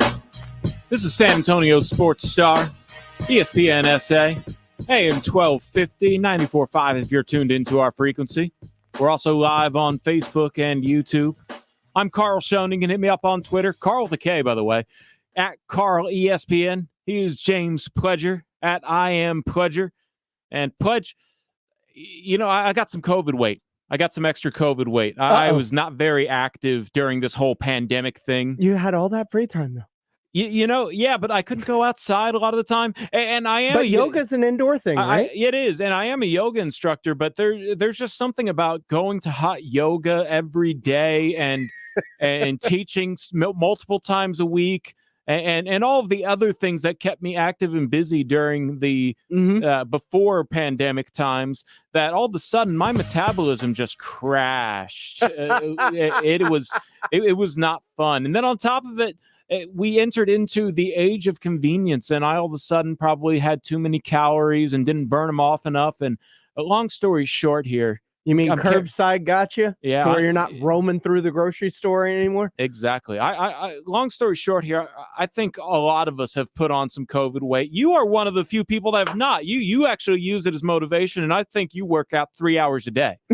About an hour and a half. But... And that's what you should do. You should work a sweat up about 60 minutes a day. I feel like I'm being screwed in this personal fitness challenge we're doing. I want to propose that you be the leader and judge of this. I don't think that I don't think that we should have you involved as a weight loss or whatever this ends up being, because you're fine. You're doing your thing. But so I'm competitive. I'm going to end up stop drinking water. I'm going to do like the water weight cleanse that boxers do to get like ripped. Like You don't understand my competitive nature. I'm going to stop eating. Okay. You're going to stop eating. You're going to get into the breathwork techniques, listen to some theta waves. Whatever, man. I'm about it. Like, it's going to hit me to a point where I'm just going to go to an obscene level that's probably going to end up doing more harm than good. So what does this look like? How do we do this competition? To my knowledge, we're going to probably get, I imagine, with Dr. Torres with the Institute of Functional Health. Awesome. He's going to probably assess each of us and where we are. And from there, it's just going to be a race to, I don't know if it's losing the most weight or becoming the most healthy or whatever system that they're going to devise. And I don't know, seeing as Rob and the IFH are like this, maybe it's going to be a weighted scale. Fair. It will be harder for Rob at 55 to lose the same weight that I would lose at 30. I think that that's something that we could definitely ask and have a whole segment on when we get the professionals on to talk about this. And here's the thing. I'm at the point right now where I might not be losing as much weight as I'm actually gaining. Yes, and that was my point. Maybe we go in the opposite direction and you put on weight, but you don't lose body fat percentage. Yeah, maybe body fat percentage is the way to go with this challenge. I don't know. It just, as soon as they said it, I was like, and we're all involved, I was like, how do I feel like I'm getting screwed here? We're going to ask you to eat more. Yeah, you're going to eat more so you can put on those gains. Gains with a Z. Gains with a Z? Yes. Those Two gains. Z's. Two Z's. No, you need 3 Z's. It's like swag. If it doesn't have 3 G's, you don't have enough. Okay. I'll take your word on that next time I tweet it out. Hey, we're going to have to do something about that, though, because I think that that's going to be a fun kind of group community thing, at least between those of us who need to lose the weight and get our waistline down. I don't think you're going to lose too much waistline. The problem is y'all are going to see me like doing push-ups in between like commercial breaks and stuff. Oh man, you're going to be that serious about it. Whenever a competition is invoked, I go like to a very bad place. That settles it. I'm bringing my yoga mat into the studio from here on out. I am ultra competitive. I don't like losing at many things at all. That's and fair. I get very frustrated when people are better than me at something and I have to find a way to get better to at least get one. So it's a bad thing, but it's also a good thing because I like being ultra competitive. I like that nature. I like seeing a challenge and trying to confront it and trying to overcome something. Like those are things that I really, really enjoy. But at the same time, while I'm not a sore loser, I don't like losing. Free plug at the moment, I guess, in a way. I don't want to give them anything more, maybe that they sponsor me. I did get a Peloton, and that thing is a good workout. I love the bike. I love stationary bike. I'm not going to ride a bike. I can't ride a bike. You bought a Peloton? My girlfriend and I wanted something that we could have at home that could kind of motivate us too. And how good of a coat rack has that been? No, I use it almost every day. It's awesome. Okay. No, yeah, and that's what Rob said when I told him about that. He said, "I'm going to every piece of fitness equipment I've bought, I've ended up being a coat rack or whatever it was that he actually said." But yeah, I when I buy something like that, I'm serious about it. I use it. So, and she's going to use it too because between the two of us, the cost actually comes out to roughly cheaper than it would have been to join a yoga studio where we have to deal with their schedule or whatever. And I needed something to do something at home, and cardio is key. So you got a Peloton. That's why I was wondering like how good of a coat rack it's been, is because you say that COVID hit you really hard, yet you had a Peloton. Or was the Peloton I just got it when I started this job. Okay. When I moved into San Antonio, I said I need to make sure that I can work out at 4 a.m. when I wake up. Got you. And they have live classes all the time. It's again, I don't want to like give them too much free advertising, but it's just something going on in my life. No, I get it. And you know, maybe they can sponsor our whole weight loss challenge, and y'all can get free bikes out of this. Maybe if they can do something like that. But no, I'd have to find a room. Yeah, there you go. Instead of a couch, have a bike, a stationary bike. Just watch TV while riding the bike. Hey, it burns calories. You said you were competitive. I'm extremely competitive. Exactly. Well, yeah, you know, so we'll talk about this a little bit more. I just wanted to plant some seeds, figure out where this is going, because I was kind of told about it yesterday off air, like a sort of a, hey, by the way, we're doing this. Yeah. So I wanted to see if maybe you would take point on this to make sure that we stayed in shape, because you don't need any more motivation. You're motivated enough that you work out an hour and a half every day. I need to get that back. I used to do it, and it's harder to get active again when you stop, sure, versus when you're already an active person, because your body craves it. Once you probably don't feel right if you don't get a workout in. Am I right? Lethargic, maybe. I don't know. It's not right. Maybe just off. But so a little different if you don't have one. Sure, you got to get that but endorphin. I've always had a hyper active metabolism. Like gaining weight hasn't been a thing in my life, and even through COVID, it was. I just felt unhealthy. I didn't necessarily feel out of shape or anything like that for the most part. But driving back from Houston after visiting some friends for New Year's, I just decided one day, no more energy drinks, because I lived on energy drinks for years upon years upon years, like 2, 3, 4, 5 a day. Like, wow. I lived on energy drinks and sodas. So this year, since that drive home from Houston, I haven't had an energy drink. I haven't had a soda, a Coke, a Dr. Pepper, anything like that. And I've just committed myself to the gym about 6 days a week. You feeling better with taking those cuts out? I am. Good. That was the goal. And the thing was, the working out in the morning before work has given me more energy throughout the day than any energy drink ever did. Perfect. And that's what I think you should aim to get out of your workout program. Get into a little bit of what it's called an oxygen deficit.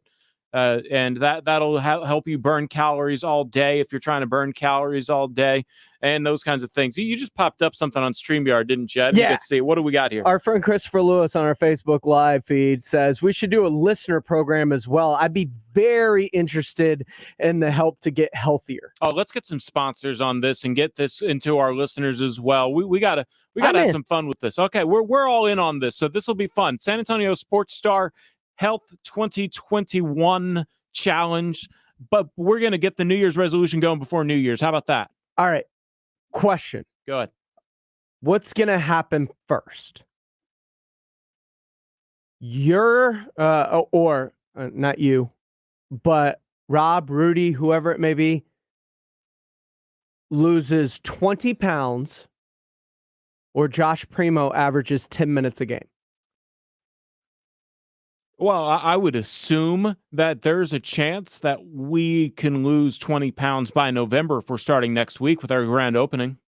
Is that when we're starting? I have no clue when this was going to kick off. Neither do I. That's why your question's a little hard for me to answer, because definitely not by November for Primo to average 10 minutes a game. Let's say. Hopefully the Spurs are healthy enough that that's not the case. Let's say we start this thing around the start of the year. I mean, when most New Year's resolutions begin, right? Everybody wants to get healthy around the new year. Yeah. And I'm not saying that we're going to start this around the new year, but let's just, for instance sake. For the argument here, for argument's sake, exactly. In terms of giving me a timeline I can work with. Somebody's losing 25 pounds or more. Josh Primo averages 10 minutes a game. Which one's happening first? Going to be 10 minutes a game in Austin? No, it's got to be on the big league cup. Yeah, no. I think that it's probably us losing weight, but that's not any knock on Josh Primo. No. I expect him to be brought along at the rate commensurate with being 18 and his body type. He's going to have to fill out. He's not going to be able to handle the physicality of the league right away, I don't think. And that's a we talked about this earlier, unless you're Zion Williamson, LeBron James, one of those special athletes. Most 19, 18-year-olds are not ready physically for professional men's league basketball. And great transition as we just go ahead and circle back to the Spurs draft picks, if we will. Unless you want to get anything else in on this? But you say nobody's physically ready, etc. But it is a rare breed. It is a rare breed, but you can be underdeveloped and also be an impact player. Like, let's say, take a look at Jalen Green. Most people would say he's very slight right now. There's room on his body for it to grow, but he is very thin, super athletic, but I do expect him to average about 15 to 20 points a game and average probably 20 to 30 minutes. I'll go back to our last skinny 6'6" guard that was 190 when we drafted him as a 19-year-old, DeJounte Murray. He started a 10-game stretch with Kawhi Leonard, albeit. Was that in January? In January, where, yeah, exactly. You know where I'm going with this. They went 9-1. He was an impact player. When Tony Parker went down with his quad injury in that playoffs, he stepped into the starting lineup and the Spurs defeated the Rockets. Those are things where you're talking about you don't need to be developed physically. I think at that guard position, you have a little more leeway. Luka Šamanić is somebody who needs to prove that he has developed overall strength, filling out his frame, because he plays that position where he's going to be going up against a Ben Simmons, a LeBron James, a Rudy Gobert. And as much as he wants to be a physical player, I see it in his eyes when he gets the actual opportunity to play. I'm not talking about those end of the game, garbage time, fourth quarter minutes where he's kind of jogging. And I think a lot of Spurs are basing their opinion on Luka based off those minutes. I'm talking about the minutes where he's getting some legitimate, hey, my legs are still warm from warm-ups minutes. Like the minutes where he got when the Spurs have 4 or 5 players on the COVID list. Yeah. And he actually got legitimate minutes in those games against, I believe it was the Oklahoma City Thunder. And yeah, if the one thing that stands out for me from Luka Šamanić's last year was when he got into the game against Philly in Philadelphia, if I'm not mistaken. And as soon as he came in, Ben Simmons gave him a good forearm right into the belly and started pushing him around. And as soon as I saw that, I knew that was Luka's weakness. The reason he's not playing that much is so they can get him in the weight room and not burn off those calories on the high intensity cardio that they do as NBA players running up and down that hardwood.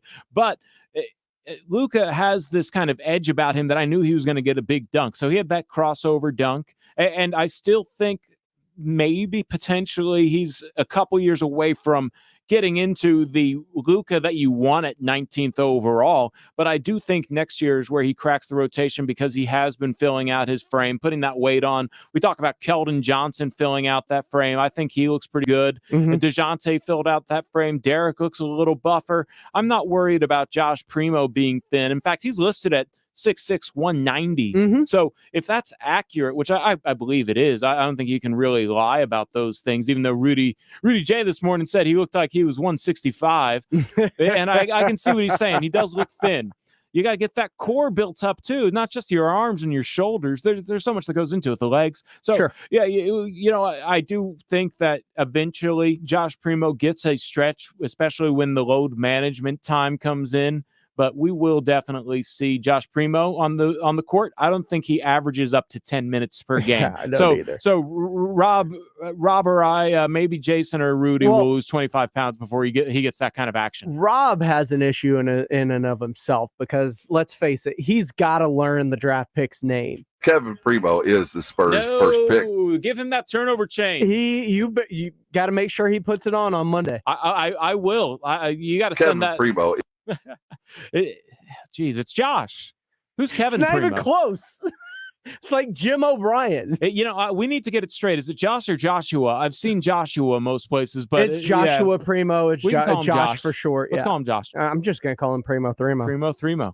Hey, you never know. The certain Spurs broadcasters like to throw things out to whenever they hit threes. Yeah, exactly. So that could be a fun one. Hey, Primo Thrimo. We'll have to talk about that one a little bit later as we wrap up halftime. We're coming up towards the final segment. I'm Carl Schoening. He's James Pleasure. No Rob Thompson today. He's nursing a hangover, apparently.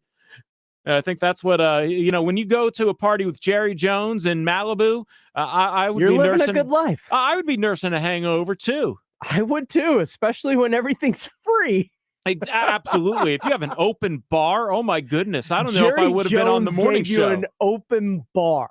Well, the only reason they did the morning show is because they didn't go to bed and they were still drunk. Let's give them a round of applause for making it to R&R in the morning. That is phenomenal because I didn't even think about that. But I do appreciate Rob letting us have the training wheels off, or letting me have the training wheels off. I know you host the Saturday morning hangover. It's the draft day hangover. We're going to have one more draft segment when we come back here on San Antonio Sports Star, ESPN SA, AM 1250 and 94.5 FM.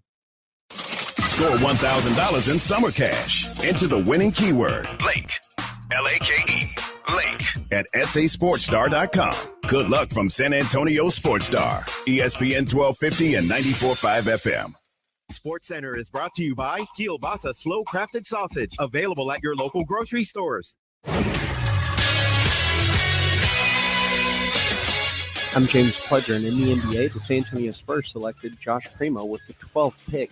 The 6'6", 190-pound true freshman averaged just over 8 points and shot over 38% from three, earning SEC All-Freshman team honors. Spurs guard Lonnie Walker on the pick. I don't know much about Josh Primo, but I was actually in the facility when he had his workout with the Spurs. And the Spurs were pretty much raving about him, of how young he is, how gifted he is. And he's only going to continue to get better and better at 6'6". I mean, he's 18. We're looking for him to hopefully, continue to become a great scorer.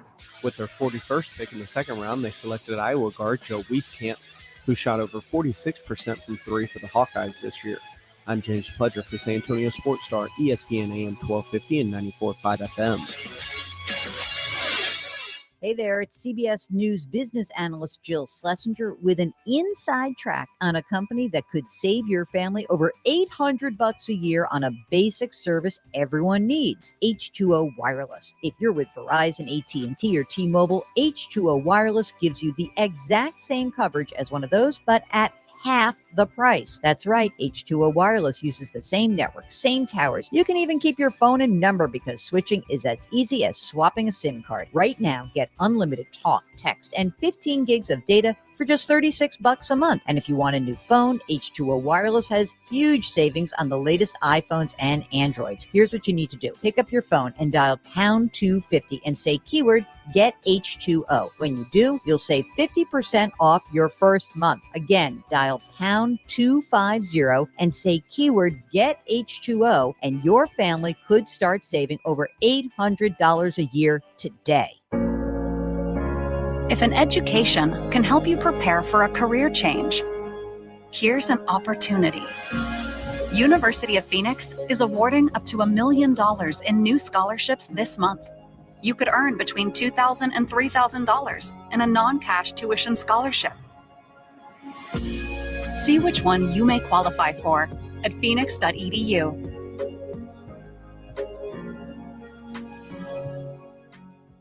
Great news, Slackers! Slackers Sports and Arcade Bar is now opening at noon 7 days a week at all 4 area locations. North Star, St. Mary's, Slackadoches, and the Medical Center. Slackers is the home for 7-day-a-week happy hour, now starting at noon every day. And by popular demand, Slackers brings back the signature frozen drinks. Bring a date, bring a crew, or come on down solo. Slackers Sports and Arcade Bar serves you up all your favorites and quenches your thirst 7 days a week, starting every day at noon. Visit slackersbarssa.com for more info. Southern Recipe Small Batch Pork Rinds. Score points with some of the boldest keto-friendly, protein-packed, and low-carb snacks out there. And with their new Southern Recipe Small Batch 6-pack variety pack, you'll get to choose a different flavored pork rind every time. Find Southern Recipe Small Batch at your local H-E-B, and you'll always have pork rinds ready to go. Southern Recipe Small Batch Pork Rinds. Be big, be bold, be adventurous. Southern Recipe Pork Rinds.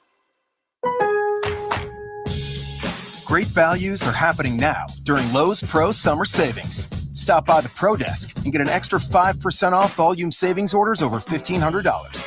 Plus, look for limited time values across the store, including tools, appliances, and other pro essentials to help you get the job done right. Shop today at Lowe's, the new home for pros. Discount on eligible product only and reflected in quote. Terms and exclusions apply. See Pro Desk in store for details. Now through July 30th. U.S. only. Doctors Without Borders teams confront hard facts in conflict and crisis zones. When others look away, we step in to act. Because measles still kills more than 100,000 children every year, we're there to vaccinate more than 1 million. Because some countries have only 1 or 2 mental health professionals, we provided over 400,000 mental health consultations last year. The fact is, your support makes our life-saving work possible.